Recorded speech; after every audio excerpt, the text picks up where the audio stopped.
பிரியமானவர்களே, மற்றும் ஒரு காணொளி காட்சியின் வாயிலாய் உங்களை காண்பதிலே மிக்க மகிழ்ச்சியாக இருக்கிறேன். உங்கள் யாவருக்கும் என் அன்பின் வாழ்த்துக்களை ஆண்டவராகிய இயேசு கிறிஸ்துவின் இனிய நாமத்திலே தெரிவித்துக் கொள்ள வாஞ்சியாக இருக்கிறேன். இந்த காணொளி காட்சி நீங்கள் என்னுடைய YouTube channel Glory to Jesus என்கிறதான இந்த சேனல் வழியாய் நீங்கள் கேளுங்கள். இந்த வார்த்தையை, இந்த செய்தியை மற்றவர்களுக்கும் நீங்கள் பகிர்ந்தளிக்கும்படியா யாரெல்லாம் உங்களுக்கு தெரிந்தவர்கள் இருப்பார்களோ அவர்களுக்கெல்லாம் நீங்கள் செய்தியை அனுப்ப வேண்டும் என்று சொல்லி பட்சமாய் கேட்டுக்கொள்கிறேன். ஆண்டவராகிய இயேசு கிறிஸ்து இந்த நாட்களிலே நம்முடைய கைகளிலே வேதாகமத்தை கொடுத்திருக்கிறார். இந்த வேதாகமம் ஆண்டவர் ஏன் நம் கைகளிலே கொடுத்திருக்கிறார்? என் அன்பு பிள்ளைகள் யாவரும் இதை கவனத்துடன் அனுதினமும் படிக்க வேண்டும். இதனுடைய மகத்துவங்களை அறிந்து கொள்ள வேண்டும். அது இந்த வசனத்திலே பிரியமாயிருந்து அதை படிக்க வேண்டும், அதை தியானிக்க வேண்டும். அப்பொழுது என் பிள்ளைகள் நான் சொல்ல வருகிறதான காரியங்களை அறிந்து கொள்வார்கள் என்று சொல்லி தேவன் நமக்கு அதை நம்முடைய கரங்களிலே கொடுத்திருக்கிறார். ஆம் பிரியமானவர்களே, உலகத்திலே நாம் ஆண்டவரை முகமுகமாக தரிசித்தவர்கள் அல்ல. ஆனாலும் நமக்கு ஒரு நம்பிக்கையை கொடுத்திருப்பது இந்த வேதாகமத்தில் உள்ள தேவனுடைய வார்த்தை. இந்த வார்த்தையை நாம் விசுவாசித்ததன் காரணமாகத்தான் நாம் அவரை ஆண்டவராகவும் நம்முடைய இரட்சகராகவும் நாம் அவரை ஏற்றுக்கொண்டிருக்கிறோம். அந்த ஒரே நம்பிக்கையை கொடுப்பது இந்த வேத வார்த்தைகள். ஏனென்று சொன்னால் வேதம் சொல்லுகிறது, ஆதியிலே தேவனே அந்த வார்த்தையாக இருந்தார் என்று சொல்லி வேதாகமம் சொல்லுகிறது. ஆப்பிரியமானவர்களே, வேர்ட் ஆஃப் காட் என்று சொல்லுகிறோம், வார்த்தையின் தேவன் என்று சொல்லி நாம் அவரை சொல்லுகிறோமே. அந்த தேவ வார்த்தைகள் தான் இந்த நாளிலும் ஆண்டவருடைய பாதையிலிருந்து வலிவிலகி செல்லாதபடி நம்மளை நடத்தி கொண்டு போகிறது. இந்த நாளிலும் கிதியோன் என்கிறதான ஒரு தேவ மனிதன் வாழ்ந்த காலத்தில் நடந்த சம்பவத்தை நியாயாதிபதிகளின் புஸ்தகத்தில் இருந்து நாம் தியானிக்க போகிறோம். அந்த கிதியோன் காலத்தில் நடந்த சம்பவத்தை, எப்படி ஆண்டவர் கிதியோனை பயன்படுத்தி அந்த மீதியானவர்களை முறியடித்து இஸ்ரவேல் மக்களுக்கு ஒரு பாதுகாப்பை கொடுத்து அவர்களை பராமரித்தாரோ, அந்த செய்தியைத்தான் நாம் தியானிக்க போகிறோம். எல்லோருக்கும் தெரிஞ்ச ஒரு சம்பவம் தான். யாரும் இதை அறியாதவர்கள் அல்ல, எல்லாரும் அறிந்தவர்கள். ஆனால் வேதம் ஒவ்வொரு நாளும் அதனுடைய அடித்தளம், அதனுடைய கருத்து மாறாதபடி ஒவ்வொரு நாளும் வெவ்வேறு தன்மையிலே அந்தந்த காலகட்டத்திற்கு தகுந்த போல் அது பேசிக்கொண்டே இருக்கும். அதனால்தான் இன்னும் வேதாகமத்தை முழுமையாக நான் படித்து விட்டேன் என்று சொல்லலாம். அதில் இருக்கிற எல்லா சம்பவங்களையும் எனக்கு தெரிந்திருக்கும் என்று சொல்லலாம். ஆனால் அது என்ன சொல்ல வருகிறது என்பதை இன்று முதல் இன்று வரை யாரும் அதை முழுதாக முழுதாக தெரிந்து கொண்டவர்கள் இருப்பார்கள் என்று ஒருவரும் இல்லை. அதனாலதான் ஒரே புத்தகத்தை நாம் தியானித்துக் கொண்டே இருக்கிறோம். நீங்கள் பார்க்கிறீர்களானால் ஒவ்வொரு ஊழியக்காரரும் வெவ்வேறு கோணங்களிலே வேக்கானம் பண்ணுகிறதை இந்த நாட்களிலே நம்மால் காண முடிகிறது. எனக்கு அன்பு தேவ ஜனமே, அப்படிப்பட்டதான ஒரு வேத புத்தகம் அது. அறிஞர்கள் சொல்லுகிறார்கள், அது ஒரு பெரிய நூலகம் என்று சொல்லுகிறார்கள். 66 புஸ்தகங்கள். நம் உலக வாழ்க்கையிலே பார்த்தால் மிகவும் சிறு சிறு புஸ்தகங்கள் தான். 66 புத்தகங்கள். ஆனாலும் அதில் சொல்லப்பட்டிருக்கிற கருத்துக்கள் இந்த நவீன உலகத்திற்கும் பொருந்தும், ஆதியாகமத்திலே வாழ்ந்த ஆதாம் ஏவாள் காலம் தொடங்கி இந்த நாள் மட்டும் வாழ்கிற எல்லோருக்கும் அது போதிக்கும்.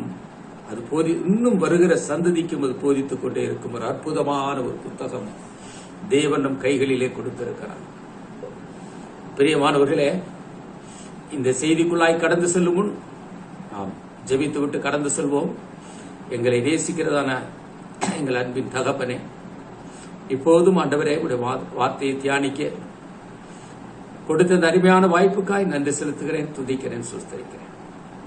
அடியானுடைய வாயின் வார்த்தைகள் ஆண்டவரே உமக்கு பிரியமுள்ளதாயும் இதை கேட்கிற யாவருக்கும் பிரயோஜனம் உள்ளதாயும் அமையும். நீர் என்னை எடுத்து உபயோகப்படுத்த நான் ஒரு கருவியாக இருக்கிறேன். என் வாயின் வார்த்தைகள் எல்லாம் ஆண்டவரே உம்முடைய கரத்தில் இருக்கிறது, உம்முடைய சமூகத்தில் இருக்கிறது. நீர் தாரும், நான் பேசுகிறேன். எல்லாவற்றையும் எங்கள் அருமை இரட்சகர் இயேசு கிறிஸ்துவின் நாமத்திலே வேண்டுகிறோம் எங்கள் ஜீவனுள்ள நல்ல பிதாவே, ஆமென். பிரியமானவர்களே,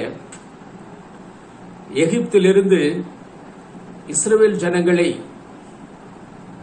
அழைத்து வந்து அவர்களை கானான் தேசத்திற்குள்ளாக வழிநடத்தி அந்த கானான் தேசத்தை பிரித்து கொடுத்த அது எல்லாவற்றையும் செய்து முடித்த ஒரு தேவ மனிதன் தான் யோசுவா.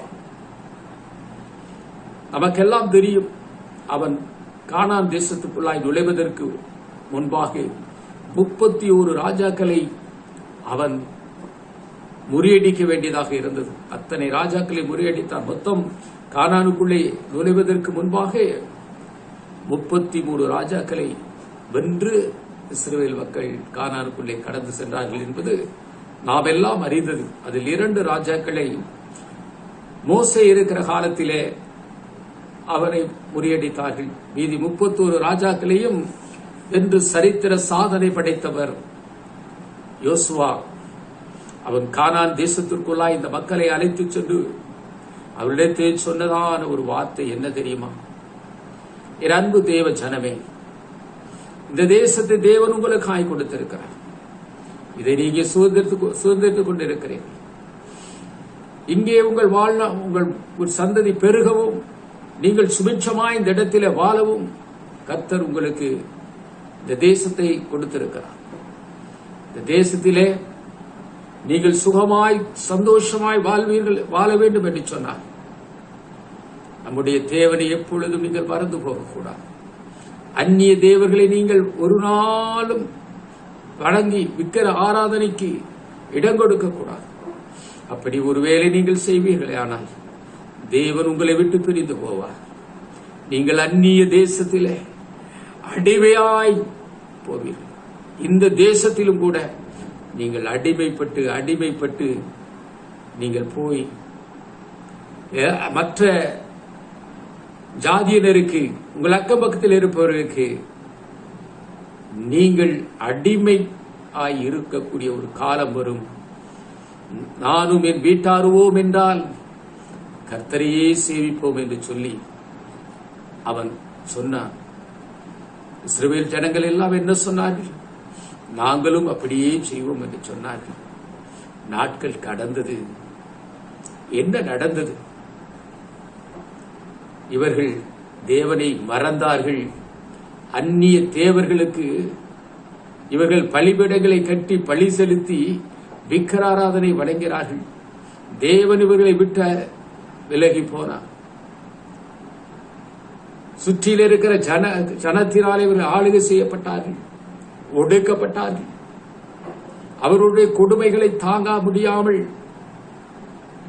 திணறினார்கள்.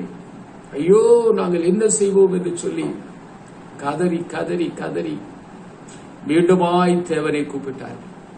கர்த்தர் அவர்களுக்கு மனதிறங்கினார். அந்த இஸ்ரவேல் கோத்திரத்திலிருந்து ஒருவரை தெரிந்தெடுத்து அவர்கள் மூலமாய் இவர்களை ஆளுகை செய்த அந்த புறஜாதி மக்களிடத்திலிருந்து தேவன் விடுதலை பெற்றுக் கொண்டார்.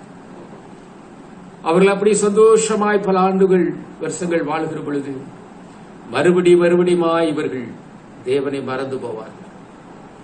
மறுபடியும் இவர்கள் அந்நிய தேசத்தின் மக்களாலே அடிமைப்படுத்தப்படுவார்கள். இதைத்தான் நியாயாதிபதி புஸ்தகம் சொல்லுகிறது. நியாயாதிபதி புஸ்தகம் 21 அதிகாரங்களை கொண்டதாக இருந்தாலும் அதற்குள்ளாக இருக்கிற கால அளவு 400 வருடங்கள்.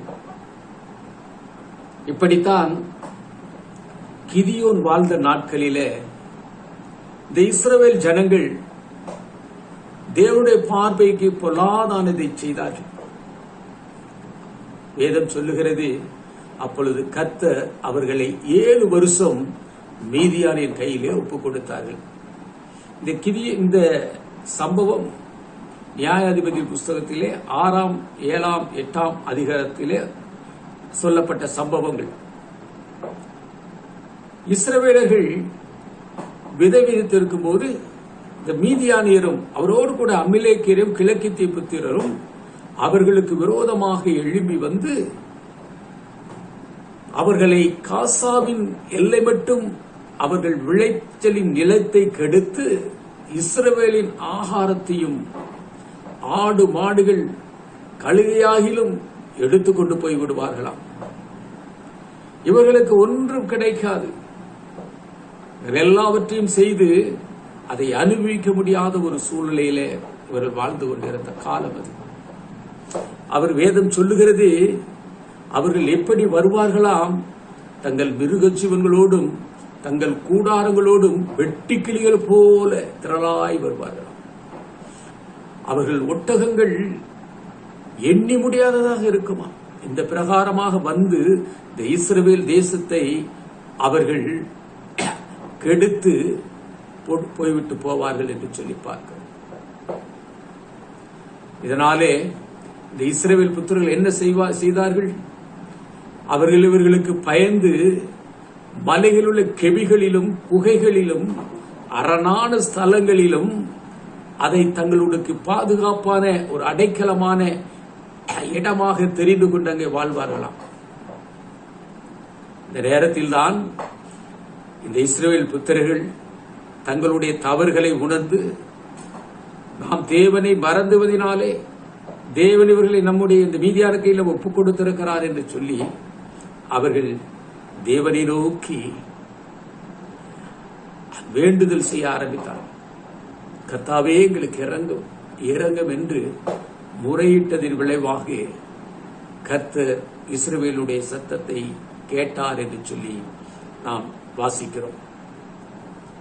கர்த்தர் ஒரு தீர்க்கதரிசியை உங்களிடத்திலே அனுப்பி, எகிப்தின் கையினின்று உங்களை ஒடுக்கின யாவுடைய கையினின்றும் உங்களை நான் ரட்சித்தேன் அல்லவா, அவர்களை உங்களுக்கு முன்பாக துரத்தி அவர்கள் தேசத்தை நான் உங்களுக்கு கொடுத்து நீங்கள் அதிலே சுகமாய் இருங்கள் என்று சொல்லி நான் உங்களுக்கு கொடுத்தேன். ஆனால் நீங்கள் என்ன செய்தீர்கள்? என் சொல் கேளாமல் போனீர்கள் என்று சொல்கிறார். பிரியமானவர்களே, நாமும் கூட நம்முடைய வாழ்க்கையில சந்தோஷமாக இருக்கிற நாட்களில நாம் ஆண்டவருக்கு அதிக முக்கியத்துவம் கொடுக்காமல் நாம் வாழ்வோம் என்று சொன்னால், ஒருவேளை நம் உலகத்திலே வசதியாக இருக்கலாம், நல்ல வாய்ப்புகள் இருக்கலாம், பொருளாதாரத்திலே நமக்கு எந்த விதமான குறைச்சல் இல்லாமல் இருக்கலாம். ஆனாலும் ஆவிக்குரிய வாழ்க்கையின் மூலமாய் நமக்கு அநேக சோதனைகள் வரும், வேதனைகள் வரும். எனவே நம்முடைய வாழ்க்கை என்பது சந்தோஷத்திலும் மகிழ்ச்சியிலும் துன்பத்திலும் கஷ்டங்களிலும் தேவனை தேடுகிறது எப்பொழுதும் குறைவு இருக்கக்கூடாது. எப்பொழுதும் நம்முடைய வாழ்க்கை எப்பொழுதும் தேவனுக்கு முன்பாக பிரியமாய் தேவன் விரும்புகிற ஒரு வாழ்க்கையாய் நாம் வாழ வேண்டும். அதைத்தான் இங்கே பார்க்கிறோம். தேவனை விட்டு பிரிந்தால் தேவன் நம்மை விட்டு பிரிவார் என்கிறதான அந்த சத்தியம் நமக்குள்ளாய் எப்பொழுதும் இருக்க வேண்டும். இதை படித்து விட்டு அப்படியே கடந்து போகிற பொழுது ஏதோ ஒரு கதையை போல படித்து விட்டு போகக்கூடாது. அதில் உள்ள ஆண்டவர் அதன் மூலமாய், என் மகனே மகளே, இதை நீ நன்கு படித்து பார், நான் உனக்கு இதிலிருந்து நான் உன்னோடு கூட எதை பேசுகிறேன் என்பதை உன் உள்ளத்துக்குள்ளாய் நீ சிந்தித்துப்பார். உன்னுடைய தலைமுறைக்கு, உன்னுடைய பிள்ளைகளுக்கு இதை நீ அறிவி, அவர்களுக்கும் நீ அறிவிக்க வேண்டிய பொறுப்பு உனக்கு இருக்கிறது என்கிற தோணியில் தான் அந்த வசனம், அந்த வார்த்தை நம்மளோடு கூட பேசுகிறது. அதற்கு பின்பு தேவன் என்ன செய்கிறார்? இவர்களை எப்படியாவதும் அந்த மீதியாளர் கைகளிலிருந்து மீட்க வேண்டும், அதற்காக நான் யாரை தெரிந்தெடுப்பேன் என்று சொல்லி அவர் யோசித்து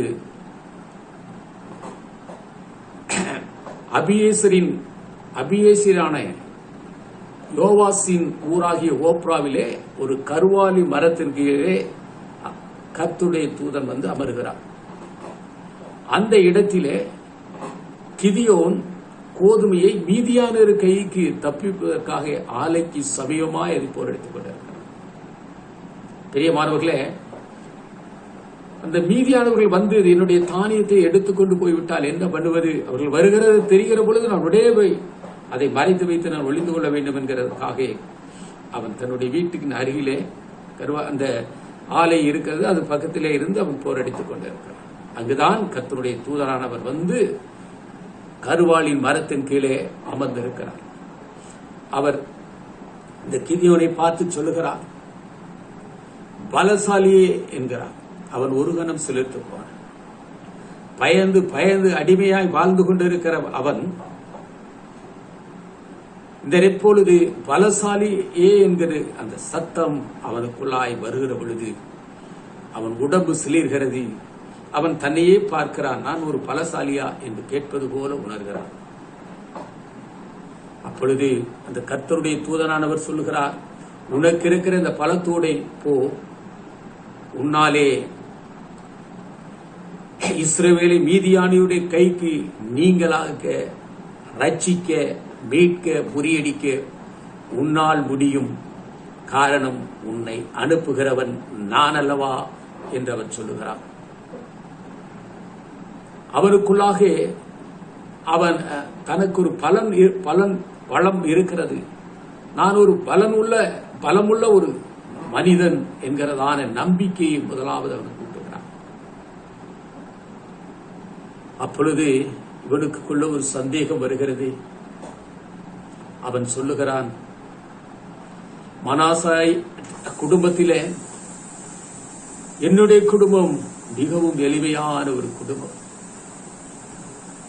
என் தகப்பன் வீட்டிலே நான் எல்லாரிலும் சிறியவன் என்று என்னால் எப்படி இவ்வளவு பெரிய காரியத்தை செய்ய முடியும் என்று சொல்லி அவன் அதை தட்டி கழிப்பதற்காக, ஒருவேளை இதை அவர் ஏற்றுக்கொண்டால் நாம் அதிலிருந்து விலகிக் கொள்ளலாம் என்று சொல்லி கூட அவன் பேசியிருக்கலாம். அப்படியாய் அவரிடத்தில் பேசுகிறார். பிரியமானவர்களே, நாம் ஒன்றை புரிந்து கொள்ள வேண்டும்.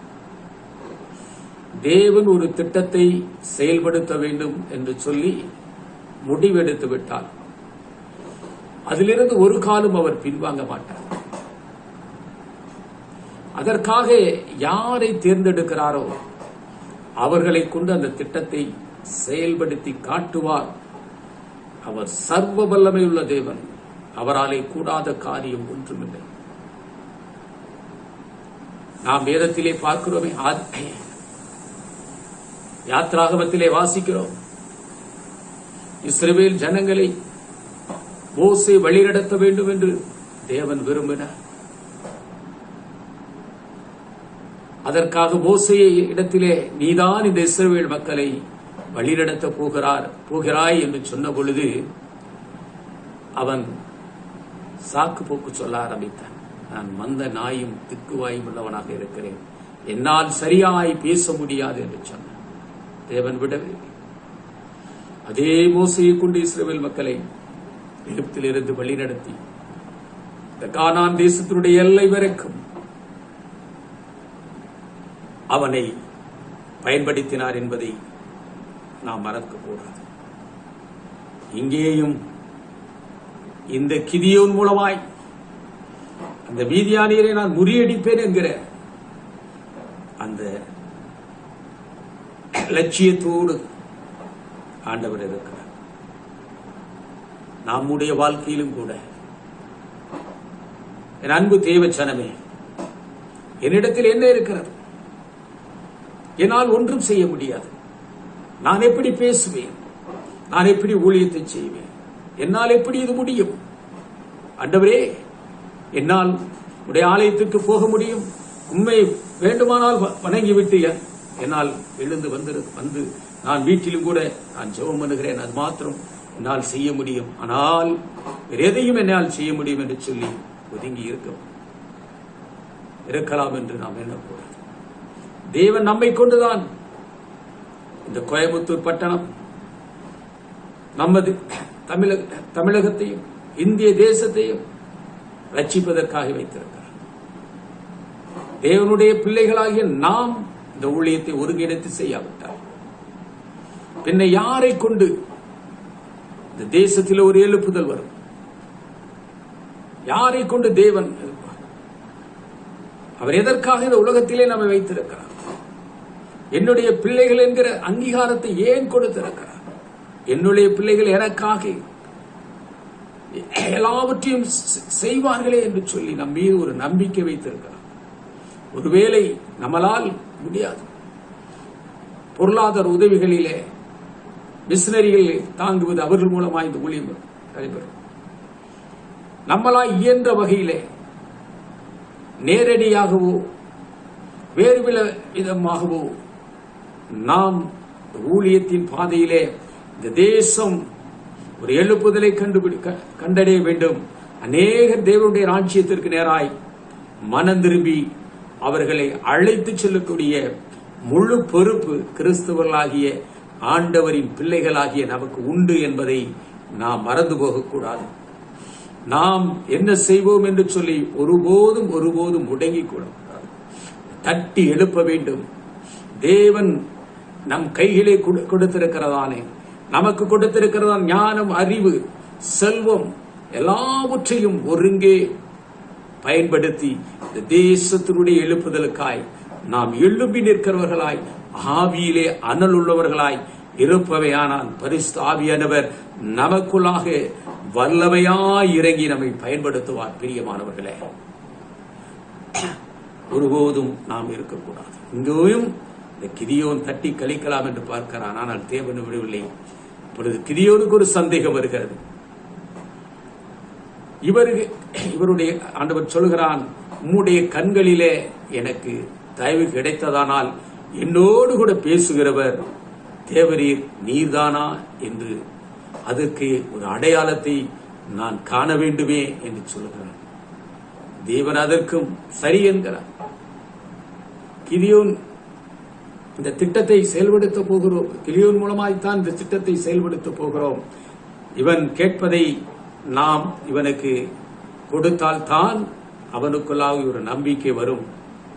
அந்த நம்பிக்கை தான் அந்த மீதியானியர் முன்பாக இவன் நின்று அவர்களை முறியடிப்பதற்கு இவன் தன்னுடைய பலம் தனக்குள்ளாக இருக்கிறது, கர்த்தரோடு கூட இருக்கிறார் என்பதை உணர்ந்து செயல்படுவான் என்று சொல்லி அவனுக்கு சரி என்று சொல்லி தேவன் அதை அவனுடைய எண்ணத்திற்கு இசைந்து கொடுக்கிறார். அவன் போய் ஒரு வெள்ளாட்டுக்குட்டியையும் ஒரு மரக்கால் மாவிலே புளிப்பில்லாத அப்பங்களையும் ஆயத்தப்படுத்தி இறைச்சியை ஒரு கூடையிலே வைத்து ஆனத்தை ஒரு கிண்ணத்திலே மாத்தது வெளியே கரிவாளி மரத்தின் கீழிருக்கிற அவரிடத்தில் வந்து வைத்தான். அப்பொழுது கர்த்தருடைய தூதன் தமது கையிலிருந்து கோலின் நுனியை நீட்டி இறைச்சியும் புளிப்பில்லாத அப்பங்களையும் தொட்ட பொழுது அக்கினி கற்பாறையிலிருந்து எழுப்பி இறைச்சியும் புளிப்பில்லாத அப்பங்களையும் பட்சித்தது. ஆம் பிரியமானவர்களே, தேவன் தன்னுடைய சர்வ வல்லமையை அந்த இடத்திலே காண்பித்தார். நான் எப்படிப்பட்ட தேவன் என்கிறதான அந்த அடையாளத்தை அவனுக்கு காண்பித்தார். நடந்து நிகழ்வுகளை பார்த்த மாத்திரத்தில் கிதியோனுக்கு பயம் வந்துவிட்டது. ஐயோ, கர்த்தருடைய தூதானவரை நான் முகமுகமாய் கண்டேனே, நான் என்ன செய்வேன்? அப்படி அவன் திகைத்துக் கொண்டிருக்க வேலையில அதுக்கு கர்த்தர் உனக்கு சமாதானம், பயப்படாதே நீ சாவதில்லை என்று சொன்னான். அதற்கு பின்புதான் அவனுக்குள்ளாய் ஒரு நிம்மதி பெருமூச்சு வந்தது. அந்த இடத்திலே உடனே அவன் என்ன செய்தான் பாருங்கள், ஒரு பலிபீடத்தை கட்டி அதற்கு யெகோவா ஷாலோம் என்று பெயரிட்டார். முதலில் இங்கு இருக்கின்ற பாகாலின் பலிபீடத்தை நீ முதலாவது தகர்க்க வேண்டும் என்று சொல்லி தேவன் அந்த இடத்திலே, நான் இந்த இடத்திலே இருக்க வேண்டும் என்று சொன்னார். இந்த அந்நிய தேவர்களை அகற்றப்பட வேண்டும் என்கிற எண்ணத்தை அவனிடத்திலே சொல்லுகிறார். இந்த கற்பாய்வு பாகான இடத்திலே உச்சியிலே இருக்கிறதானே அந்த பாகாலினுடைய பலிபீடத்தை அகற்றி அதன் தோப்புகளை எல்லாம் வெட்டி அந்த இடத்திலே இந்த கற்பாறு உச்சியிலே ஒரு பலிபீடத்தை எனக்காக கட்டி அதிலே காலையை பலியிடுவாய் என்று சொல்லி கிதியோனிடத்திலே ஆண்டவர் சொல்லுகிறார். இவன் அதை செய்வதற்காக 10 பேர்களை தன்னோடு கூட அழைத்துக் கொண்டு பகலிலே போய் எப்படி செய்வருகிற பயம் அவனுக்குள்ளாக இருக்கிறது. அது இரவிலே போய் அதையெல்லாவற்றையும் தகர்த்து போட்டு அந்த தோப்புகளை எல்லாம் வெட்டி போட்டு விட்டு அந்த கற்பாறை உச்சியிலே ஒரு பலிபீடத்தை கட்டி அங்கே தேவருக்கு பலியிடுகிறார். ஒரு இளம் காளையை அங்கே வெட்டி அந்த தோப்பு வெட்டின அந்த விறகுகளாலே சர்வாங்க தகன பலியாய் அவன் அங்கே ஒரு பலியிடுகிறான். மறுநாள் காலமே அந்த ஊர் மக்கள் பாகாலின் பலிபிடம் அகற்றப்பட்டிருப்பதையும் தோப்பு வெட்டப்பட்டிருப்பதையும் கண்டு மிகவும் கோபம் கொண்டு இதை கிதியோன் தான் செய்திருக்கிறான் என்று தெரிந்து கொண்டு பாகாலின் பலிபிடத்தை அகற்றி தோப்பை வெட்டி போட்ட இந்த கிதியோன் சாகவே சாக வேண்டும் என்று சொல்லி கிதியோன் தகப்பனிடத்திலே வந்து சொல்லுகிறார்கள். கிதியோன் தகப்பன் வெளியே வந்து பாகாலுக்காக வழக்காடுகிற நீங்கள் தான் சாகவே சாக வேண்டும். பாகால் தெய்வமானால் அது கிதியோனோடு கூட வழக்காடட்டும் என்று சொல்லுகிறான். இங்கு பார்ப்போமே, ஆனால் அவர்கள் இந்த பாகாலை வழிபட்டுத்தான் இவ்வளவு கொடுமைக்கு ஆளாகி இருக்கிறார்கள். ஆனாலும் ஒரு கூட்டத்தார் பாகாலுக்கு பரிந்து பேசுவதை காணலாம். கிதியோனோடு பாகால் வழக்காடட்டும் என்று கிதியோனின் தகப்பனாக யோவாஸ் அந்த இடத்திலே இந்த கிதியோனுக்கு ஏறுபகால் என்று பெயரிடுகிறான். இந்த பலிபீடமே கிதியோனின் தகப்பனாகிய யோவாஸ் கட்டினது. இங்கே பலிபீடம் விடிக்கப்பட்டதற்கு பதில் சொல்ல வேண்டியவன் கிதியோன். ஆனால் இங்கு என்ன நடந்தது? தேவன் அவனுடைய தகப்பனுடைய மனநிலையை மாற்றி இவன் பேசுவதற்கு பதிலாக தன்னுடைய தகப்பன் அவளோடு பேசி அது தெய்வமானால் அது பார்த்துக் கொள்ளட்டும், நீங்கள் கடந்து செல்லுங்கள் என்று சொல்லி அவர்களை அனுப்பிவிட்டதை பார்க்கிறோம். பிரியமானவர்களே, இங்கு ஒரு சத்தியத்தை நாம் விளங்கிக் கொள்ள வேண்டும். ஒருவேளை நாம் சில நேரங்களிலே நாம் மற்ற தெய்வங்களை குறித்து பேசுகிற பொழுது சற்று ஜாக்கிரதையாக இருக்க வேண்டும். ஒருவேளை நாம் பேசுகிற வார்த்தைகள் புறஜாதி மதத்திற்கு ஒரு தவறுதலாக தோன்றுமானால், இங்கே யோவாஸ் கிதியோன் அப்பா சொன்னார், அதை போல அவர்களிடத்திலே சொல்லணும். சகோதரனே, இதை நீங்கள் தவறாக புரிந்துவிட்டால் நீங்கள் அதை பற்றி வருத்தப்பட வேண்டாம். அது அந்த தெய்வம் எனக்கு என்ன தண்டனை கொடுக்கிறதோ அதை நான் வாங்கிக் கொள்கிறேன். ஏனென்று சொன்னால் நாம் அந்த இடத்திலே அது தெய்வம் இல்லை என்பது நமக்கு தெரியும். ஆனாலும் அது தெய்வமானால் நமக்கு தண்டனை கொடுக்கட்டும், நான் வாங்கி அதை நான் சந்தித்துக் கொள்கிறேன். எதற்கு நாம் இருவரும் இப்படி தகாத வார்த்தைகளையாலே பேசிக் கொள்ளட்டும் என்று சொல்லி அந்த இடத்தை விட்டு அகன்று விட வேண்டும். வேத வசனத்திலே பல ஆலோசனைகளை அவ்வப்போது நம் வாழ்க்கையிலே நடைமுறைப்படுத்துவதாக நாம் காணப்பட வேண்டும். எல்லாம் ஏதோ சும்மா எழுதி வைத்தது அல்ல. எதற்காக தேவன் இதில் எல்லாம் எழுதி வைத்திருக்கிறார்? சிந்தியுங்கள், சிந்தியுங்கள், சிந்தியுங்கள். என் வார்த்தைகள் எல்லாம் அப்படிப்பட்டது. அதில் அநேக சத்தியங்கள் இருக்கிறது. நீங்கள் பிரியமாய் இருந்து இருந்து இருந்து தியானிப்பீர்களானால் அதில் உள்ள அர்த்தங்களை நீங்கள் புரிந்து கொள்வீர்கள் என்று தான் தேவன் இதில் எல்லாம் ஒன்று விடாமல் எழுதி வைத்திருக்கிறார். சம்பவங்களை சம்பவங்களாக என்ன நடந்தது என்பதை அப்படியே எழுதி வைத்திருக்கிறார். அவன் இப்பொழுது அவனுக்குள்ளாக மற்றும் ஒரு சந்தேகம் உண்டு. என்னாலே இந்த மீதியானியரை நான் எப்படி ரட்சிப்பேன் என்று சொல்லி அவனுக்குள் சந்தேகம் வந்தது. அவன் சொல்லுகிறான், தேவனிடத்திலே, தேவனே, நான் உம்மிடத்திலே ஒன்றை கேட்பேன். நான் ஒரு மயிருள்ள ஒரு தோலை களத்திலே போடுகிறேன். பனி அந்த தோலின் மேல் மாத்திரம் இறங்க வேண்டும், மற்ற இடமெல்லாம் பனி இறங்கக்கூடாது என்று சொல்லி அவன் சொல்லுகிறான். தேவன் சரி என்று சொல்லி அப்படியே செய்கிறான். மறுநாள் காலைமே அவன் எழுந்து போய் அந்த தோலை பார்க்கிறான். தோளில் மாத்திரம் பனி பெய்திருந்தது. அதை பிடித்து அதை அப்படியே பிழிகிறான். அது ஒரு கிண்ணத்திலே தண்ணீராக இருக்கிறது.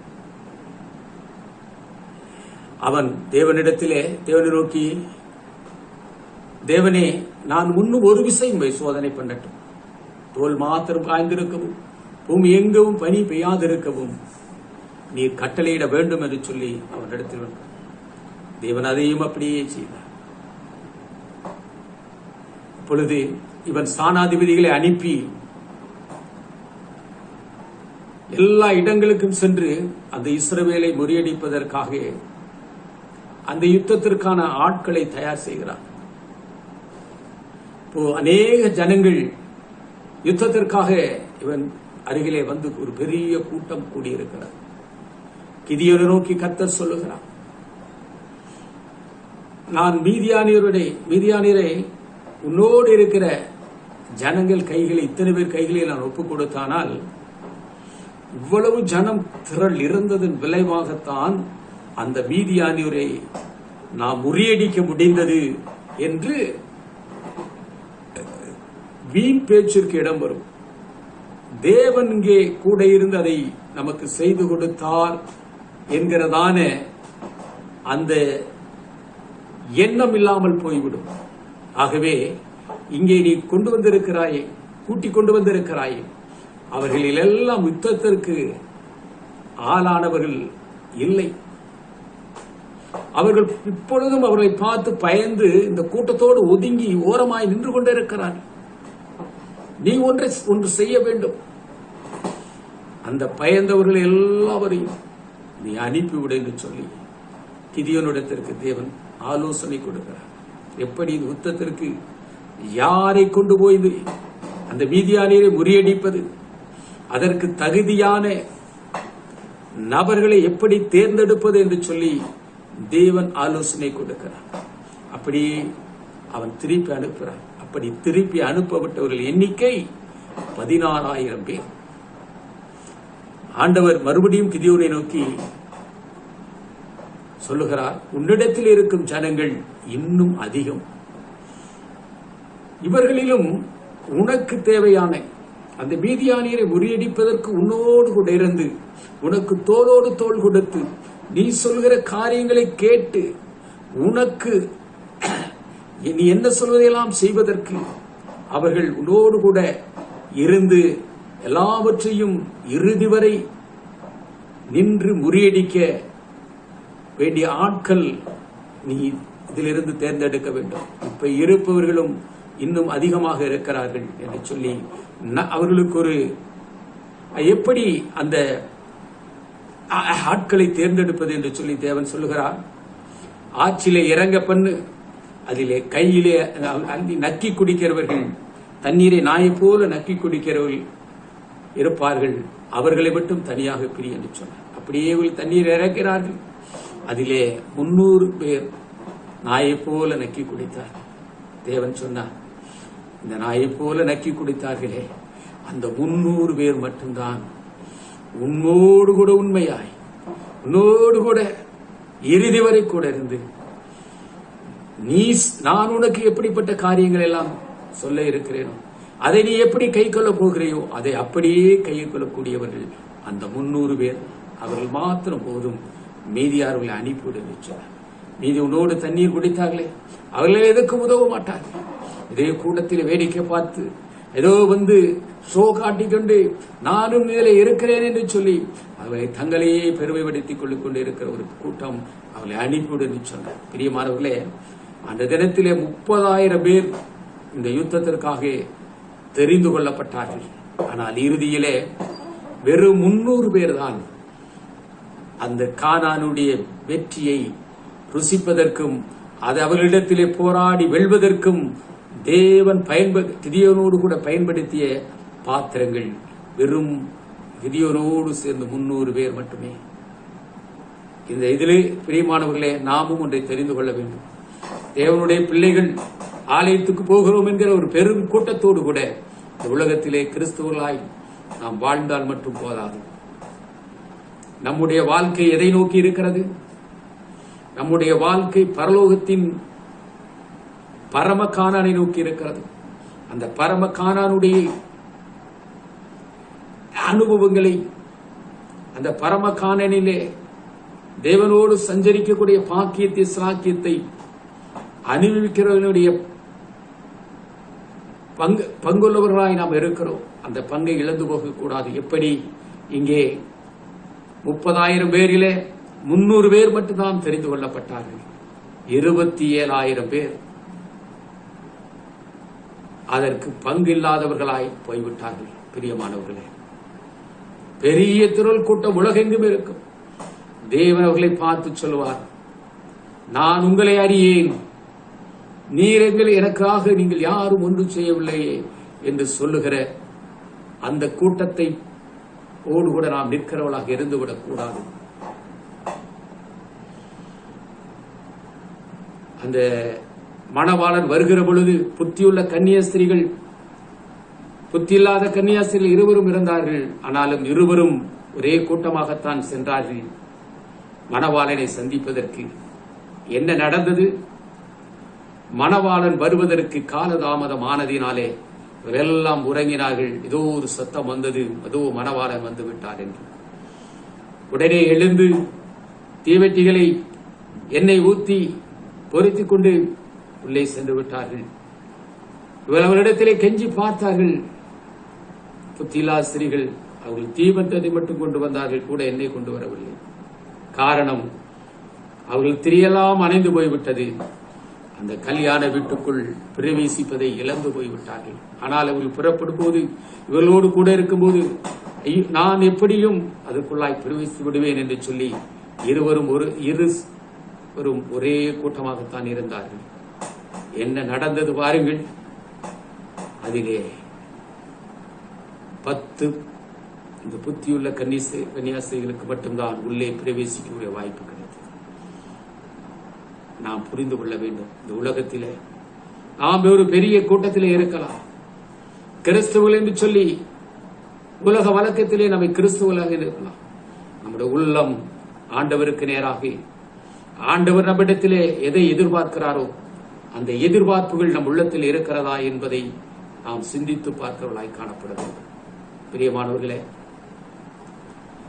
நாம் இந்த பூமியிலே வாழ்கிற நாட்கள் தேவன் அதை கொடுத்திருக்கிற இந்த காலகட்டத்தில் நம்ம குடும்பங்களையும் நம்முடைய பிள்ளைகளையும் எல்லாவற்றையும் கவனிக்க வேண்டும், உழைக்க வேண்டும். குடும்பத்தை வாழ்வதற்கு, குடும்பம் நன்றாக வாழ்வதற்கு, இந்த உலகத்திலே பிழைப்பதற்கு உழைப்பு தேவைதான். எல்லாவற்றையும் செய்வதற்கு செய்வது நம்முடைய கடமை. நேரமில்லை என்று சொல்லி ஒதுங்கி தன்னுடைய உள்ளத்தை ஆண்டவரோடு கூட இணைந்து செயல்படக்கூடிய, ஆண்டவர் எதிர்பார்ப்புகளை நம் உள்ளத்திலே நாம் வாங்கிக் கொள்ளாதபடி உலகத்திலே வாழ்வோமே. ஆனால் நாமும் பெரிய திரள் கூட்டமாய் இந்த இடத்திலே போகிற பொழுது தேவன் நம்மை பார்த்து, நான் உங்களை அறியேன் என்று சொல்லிவிடுவார். நீங்கள் எனக்கு தேவையில்லை என்று சொல்லிவிடுவார். அந்த கூட்டத்திலே ஒருவராய் நாம் இருக்கக்கூடாது என்பதை இந்த கிதியோனுக்காக அந்த மீதியானியரை முறியடிப்பதற்காக 30,000 பேரை அவன் திரட்டினான். அதிலே வெறும் 300 பேர் தான் அவர்களிடத்தில் இருந்தார்கள். இந்த 300 பேரை கொண்டு எப்படி மீதியானியரை ரட்சிக்க முடியும் என்று சொல்லி அவன் ஒருவேளை கலங்கியிருக்கலாம். அந்த நேரத்தில் தான் கிதியோனிடத்தில் சொன்னார், அந்த மீதியானியர் பாலேமிங்கிற இடத்திற்கு 2 பேர் போய் ஒற்றர் போல போய் கவனிங்கள், அப்படி அங்கே அவர்கள் என்ன பேசுகிறார்கள் என்பதை நீ புரிந்து கொள்வாய் என்று சொல்லி, அப்பொழுது கிதியோனும் அவருடைய வேலைக்காரனாகிய பூராவும் சேனலித்து போய் அவர்கள் என்ன பேசுகிறார்கள் என்பதை கேட்பதற்காக அங்கே போகிறார்கள். அந்த இடத்திலே போகும் பொழுது ஒருவன் மற்றொருவரோடு கூட ஒரு சொப்பனத்தை சொன்னான். அதாவது, இன்று நான் சொப்பனத்தை கண்டேன், சுட்டிருந்த ஒரு வார்கோதுமை அப்பம் மீதியாரின் பாளையத்துக்குள் உருண்டு வந்தது, அது கூடாரம் விட்டு வந்தபோது அதை விழத்தள்ளி கவிழ்த்து போட்டது, கூடாரம் விழுந்தது என்றார். அப்பொழுது மற்றொருவன் சொன்னான், இது யோவாசின் குமாரனாகிய கிதியோன் என்னும் இஸ்ரவேலுடைய பட்டயம் அல்லாமல் வேறல்ல, தேவன் மீதியானியரை இந்த சேனை அனைத்தையும் அவன் கையிலே ஒப்புக் கொடுத்தார் என்றார். அந்த 300 பேரை கிதியோன் 3 படையாக வகுத்து அவர்கள் ஒவ்வொருவன் கையிலும் ஒரு எக்காலத்தையும் வெறும் பானையும் அந்த பானைக்குள்ளே தீவெட்டியும் கொடுத்து அனுப்பினார். 3 படைகளில் மனுஷரும் எக்காலம் ஊதி பானைகளை உடைத்து தீவெட்டிகளை தங்கள் இடது கையிலும் எக்காலங்களை தங்கள் வலது கையிலும் பிடித்துக் கொண்டு கர்த்தருடைய பட்டயம் கிதியோன் பட்டயம் என்று சத்தமிட்டு பாளையத்துக்கு சென்றார். 300 பேரும் எக்கால ஊதுகையிலே கர்த்தர் பாளையம் எங்கும் ஒருவர் பட்டயத்தை ஒருவர் விரோதமாக ஓங்க பண்ணினார். இஸ்ரவேலர் மீதியானியரை முறியடித்தார். ஆனால் என்ன நடந்தது? அவன் கொள்ளையிடப்பட்ட என்ன நடந்தது? அந்த மீதியார் முறியடிந்து போனார். பிரியமானவர்களே, தங்களை ஒப்புக் கொடுத்து அர்ப்பணித்த இந்த 300 பேரை தேவன் அந்த இஸ்ரவேல் மக்களை மீதியானிடத்தில் இருந்து ரட்சித்துக் கொள்வதற்கு பயன்படுத்தினார். பொழுது வெற்றி பெற்று விட்டார்கள். வழியிலே திரும்பி வருகிற பொழுது அவர்கள் கொள்ளையிடப்பட்ட கடுக்கன்களையும் பொன்னாபரங்களையும் எடுத்து அதை கொண்டு ஒரு ஏபோத்தை செய்து அதை கிதியோன் தன்னுடைய ஊராகிய ஓப்ராவிலே தன் வீட்டிலே வைத்தான். அதை இஸ்ரவேலர்கள் சேவித்து சோரமோனார்கள் என்றும் கிதியோன் வீட்டிற்கும் அது கன்னியாயிற்று என்று சொல்லி நாம் வாசிக்கிறோம். இந்த ஏபோத் என்பது பிரதான ஆசாரியன் அணிகிறதான அந்த ஆடையோடு சம்பந்தப்பட்ட ஒரு பொருள்.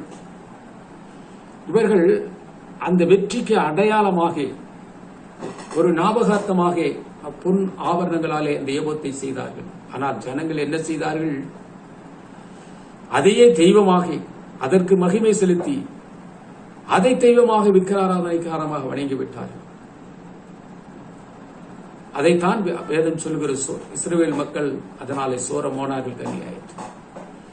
கிதியோனுடைய குடும்பம் எப்படி அழிந்தது என்று சொல்லி அடுத்த அதிகாரத்திலே நாம் வாசிப்போமே. ஆனால் அங்கே கிதியோனுடைய 70 பிள்ளைகளையும் அவனுடைய அன்பு மகன் அபிலமேக் என்பவன் அவர்களை பாறையிலே அடித்து கொலை செய்துவிட்டு தன்னுடைய தாய் சீகேம் இருக்கிற இடத்திலே போய், நான் உங்களை நான் ஒருவன் உங்களை ஆள்வது எவ்வளவு பிரியம் என்று சொல்லி அவர்களுக்கு கேட்ட பொழுது அவர்கள் இவனை ஆள்வதற்கு ஒப்புக் கொடுத்தார்கள். நாட்கள் சென்றது. தேவன் இந்த இரத்த பலியை கிதியோனின் மகனாகிய அபிலமேக்கு மூலமாய் வாங்க துடித்தார். சீகேம் மக்களை அபிலமேக்கு எதிராக தூண்டிவிட்டார். அவர்கள் இவனுக்கு எதிராக செயலில் இறங்கினார்கள். ஆனால் இந்த அபிமெலேக்கு என்ன பண்ணினான்? அந்த சீகோன் மக்களை அழித்தான். இவனுக்கு அடை கொடுத்ததினாலே அந்த மக்களும் தங்கள் உயிர்களை இழந்தார்கள். இறுதியில் என்ன ஆயிற்று? ஒரு பெண் ஒரு எந்திர கல்லை எடுத்து அவன் இவன் அதில் பட்டு மரிக்கும் தருவாயிலே இருக்கிறான். அப்பொழுது சொல்லுகிறான், தன்னுடைய உடன் இருந்த சேவனை பார்த்து சொல்லுகிறான், இந்த விருத்த சேதனமில்லாதவர்கள் கையிலே நான் மடிந்து போவதை விட நீ உன் ஆயுதத்தை எடுத்து என்னை கொன்று போடு என்று சொல்லி அப்படியே அவன் கொன்று போடுகிறான். பாருங்கள், கிதியோனை எவ்வளவாய் பயன்படுத்தினான். ஆனால் கிதியோனுக்கு பின்பாக அவனுடைய பிள்ளைகள், ஒரு குடும்பம், அந்த இஸ்ரவேல் ஜனங்கள் மறுபடியும் சோரமானார்கள் என்பதை பார்க்கிறோம். இங்கே ஒன்றை நாம் புரிந்து கொள்ள வேண்டும் பிரியமானவர்களே. நம்முடைய வாழ்க்கையிலே நாம் மிகவும் கவனமுள்ளவர்களாய் இருக்க வேண்டும். தேவனுக்கு பிரியமில்லாத காரியங்களை நாம் ஒருபோதும் செய்யக்கூடாது. அப்படி நாம் செய்வோமேயானால் அது நம்முடைய பிள்ளைகள் வழியில் அது பின்தொடரும். அதை பார்த்து நம் பிள்ளைகளும் அதன் வழியாக செல்வார். எல்லாவற்றையும் இழந்து போவோம். நாம் சந்தோஷமாக இருக்கிற நாட்களாக இருந்தால், கஷ்டமான சோதனையான நாட்களாக இருந்தால், எப்பொழுதும் தேவனுக்கு முக்கியத்துவம் கொடுத்து இந்த உலகத்திலே வாழ வேண்டும். கர்த்தர் எல்லாவற்றிலும் கர்த்தருக்கு நாம் உண்மை உள்ளவர்களாய் இருக்க வேண்டும். தேவனால் கூடும். இங்கே நம்முடைய கிதியோன் சந்தேகப்பட்டது பிரகாரம் தேவனை ஒருபோதும் சந்தேகப்படக்கூடாது. காரணம், அந்த சம்பவங்களை தேவன் நமக்கு எதுக்கு எழுதி வைத்திருக்கிறார் என்று சொன்னால், இப்படி நீங்கள் யாரும் தேவனை சந்தேகப்படக்கூடாது, நான் சர்வ வல்லமை உள்ளவர் என்பதை அன்று காண்பித்தேனே, அதே வல்லமையை உடைய தேவனாக இன்றும் உங்கள் மத்தியிலே பரிசுத்த ஆவியானவராக உங்கள் மத்தியிலே உலாவிக் கொண்டிருக்கிறேன் என்பதை என் அன்பு மக்களே, தேவ மக்களே, நீங்கள் உணருங்கள். நீங்கள் இந்த நாட்களிலே என்னை முகமுகமாய் காணவிட்டாலும் நீங்கள் என் வார்த்தையின் பிறமாக மேலே நம்பிக்கை வைத்து என்று விசுவாசிக்கிறீர்கள். நீங்கள் விசேஷித்தவர்கள் என்று சொல்லி தேவன் நம்மை பார்த்து சொல்லுகிறார். ஆம் பிரியமானவர்களே, நம்முடைய உலக வாழ்க்கையில நாம் ஒரு இடத்திற்கு பயணித்துக் கொண்டு இருக்கிறோம் என்று சொன்னால், நாம் போகிற பாதையிலே பல இடங்களிலே சாலைகள் பிரியும். ஆனால் நாம் போக வேண்டிய பாதையில் போனால்தான் அந்த இடத்திற்கு நாம் சென்று சேர முடியும். அதுபோலதான் பரலோக பயணத்திலும் கூட ஆண்டவரை விட்டு பிரிக்கக்கூடிய ஏராளமான துன்பங்கள், துயரங்கள் நம் வாழ்க்கையில் வரும். சந்தோஷமான சூழ்நிலை வரும். நம்மை ஆண்டவரை விடத்திலிருந்து அதை பிரிப்பதற்காக கூட அந்த சந்தோஷமான சூழ்நிலை. சாத்தானவர் எல்லாவற்றையும் கொண்டு வருவார். இச்சைகளை நம் கண் முன்னாக வைப்பார். அந்த இச்சையிலே விழுந்து நாம் தேவனுடைய இந்த பரமகானனுடைய குடியுரிமையை நாம் இழந்து போகாதபடி எச்சரிக்கையாக இருக்க வேண்டும். உலகத்திலே தேவன் நமக்கு வாழ கொடுத்திருக்கிற நாட்களை நாம் பிரயோஜனப்படுத்திக் கொள்ள வேண்டும். அதைத்தான் தேவன் விரும்புகிறார். தேவன் கொடுக்கிற ஒவ்வொரு சந்தர்ப்பமும், ஒவ்வொரு நாளும் தேவ சமூகத்திலே நாம் பிரயோஜனப்படுத்திக் கொள்ளாவிட்டால் நாளை நம்முடைய நாளாக இருக்கும் என்கிற அந்த நம்பிக்கை இந்த உலகத்தில வாழ்கிற எவருக்கும் கிடைக்காது. எனவே தேவன் இந்த நாட்கள் நாம் கொடுக்கிற ஒவ்வொரு நாளையும் தேவனுக்கும், தேவனோடு கூட நம்முடைய குடும்பத்திற்கும் இந்த சமுதாயத்திற்கும் நாம் பங்குள்ளவர்களாய் நாம் அதை பயன்படுத்திக் கொள்வதற்கு ஜாக்கிரதை உள்ளவர்களாய் இந்த நாட்களில் வாழ வேண்டும். உலகம் போய்கொண்டிருக்கிற கால சூழ்நிலைகளை நாம் அறிவோம். ஒவ்வொரு காலகட்டத்திலும் ஏதோ ஒரு பிரச்சனை உலக அளவில் வருகிறது.